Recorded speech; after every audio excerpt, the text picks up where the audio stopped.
It's been nearly 17 months since 17-year-old Trayvon Martin was shot and killed, and 5 days since George Zimmerman was found not guilty of second-degree murder. A verdict that's led to an ongoing protest in cities around the country and new debates about race and guns in this country. Tracy Martin and Sybrina Fulton are Trayvon Martin's parents. Javaris Fulton is his brother, and Ben Crump is their attorney. Good morning to all of you. Thank you for being here. Good morning. Good morning. We haven't heard, so what's your reaction? It's 5 days now since the verdict. What's your reaction? Still shocked, still in disbelief. We felt in our hearts that we were going to get a conviction.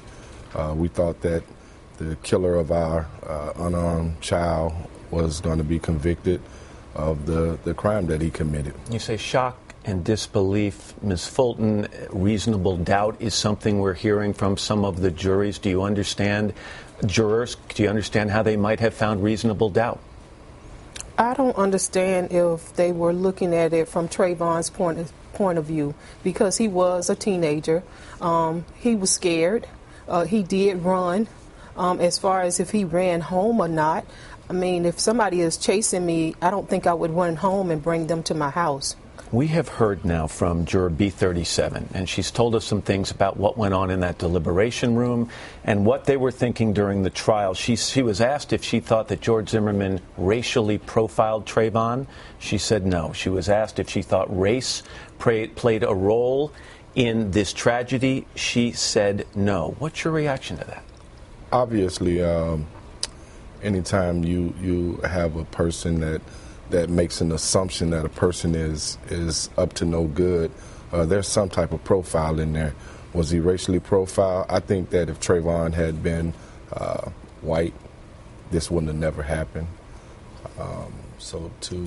Obviously race is playing some type of role. This from the prosecution, though. Ben, I'll let you talk in 1 second. This from the prosecution during their presentation. Quote, "This case is not about race. This is about right and wrong.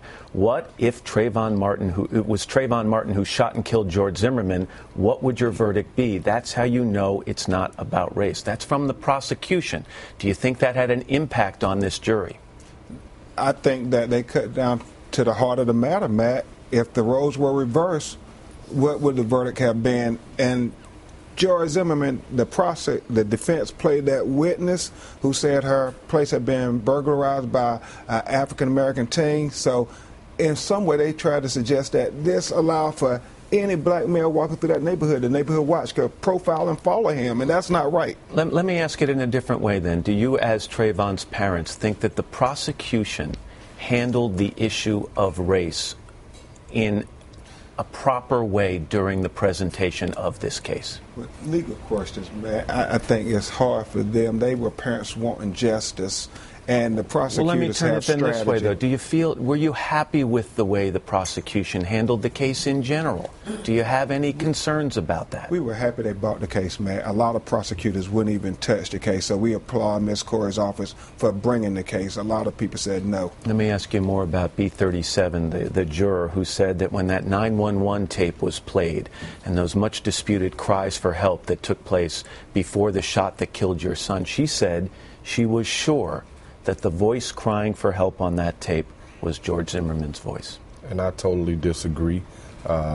She can only make that assumption because she may have heard George Zimmerman speak in the court. She never had a chance to hear Trayvon's voice.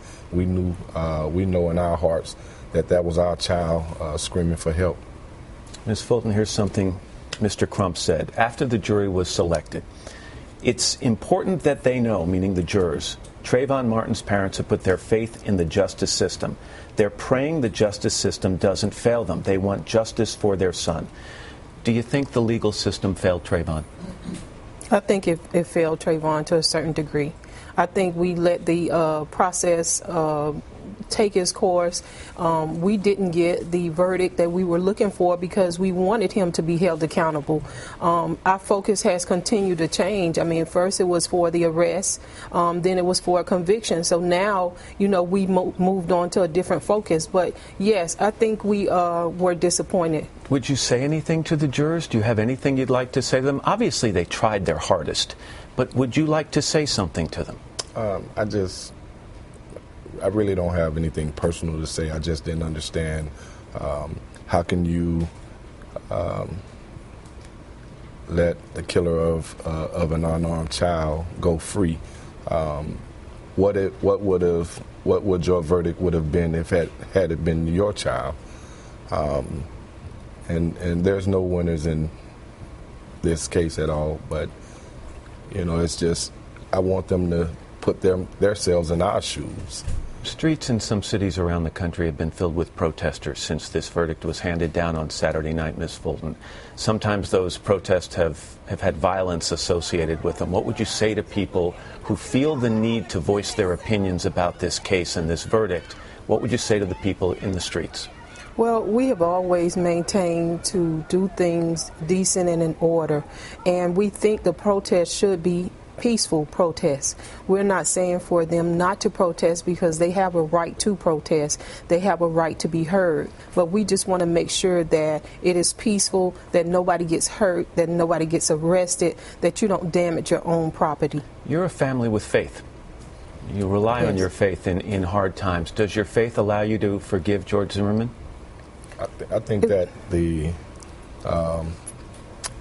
forgiveness is like a healing process. Forgiveness takes time.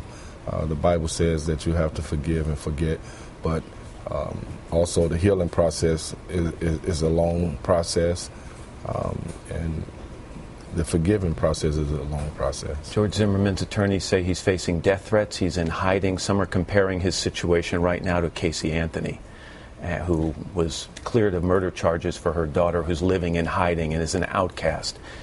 Do you think that's what the system intends for someone who is acquitted of charges like these? We don't know about that, but we do know about the victims. We sit on the victim seat. So is this the intent for the justice system to have for victims? I mean, it's sending a terrible message to other little black and brown boys that you can't walk fast, you can't walk slow. So what do?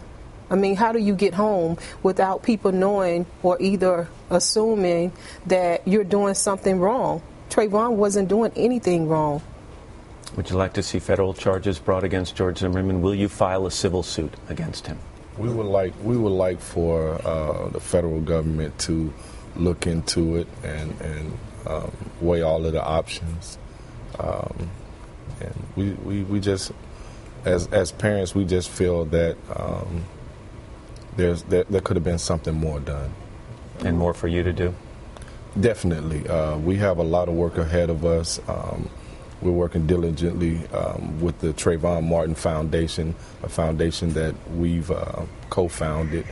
And some of the missions of our organization is to mentor, to do scholarships, to educate communities on the laws, and to advocate for senseless violence, trying to make sure that even though we can't, nothing we can say or do get Trayvon back, maybe we can help someone else not lose their child.